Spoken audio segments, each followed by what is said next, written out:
Çoxlu sənədsiz evlər var. Onlara nə vaxt kupça, yəni çıxarış veriləcək, Vüqar müəllim? Proses nə yerdədir?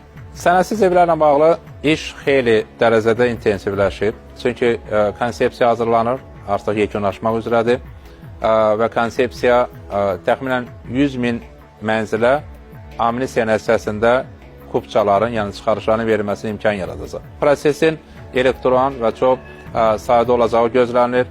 Eyni zamanda rüsumun da yüksək olmayacağı gözlənilir və bu artıq xüsusən də təhlükəli zonada yerləşməyən və yəni söhbət o evlərdən gedir ki, evlər... Onu soruşacağım ki, hansı evlərdir bunlar? Çünki orada il məsələsi var idi.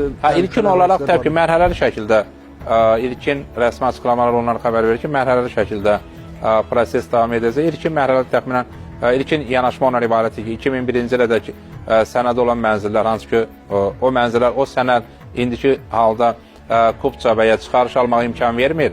Amma həmin sənədlə də belə vətəndaş artıq konsepsiya təsdiq olunduqdan sonra, qüvvəyə mindikdən sonra çıxarış alma imkana malik olacaq. Amma sözsüz elə evlər var ki, onlar neft buruqlarının yaxınlığındadır. Elə evlər var ki, yüksək gərginlikli elektrik xətlərinin altında inşa edilir və ya böyük nəqliyyat şəbəkəsinə yaxınlığında o evlərlə bağlı ayrıca bir qərar veriləcəyi gözlənilir.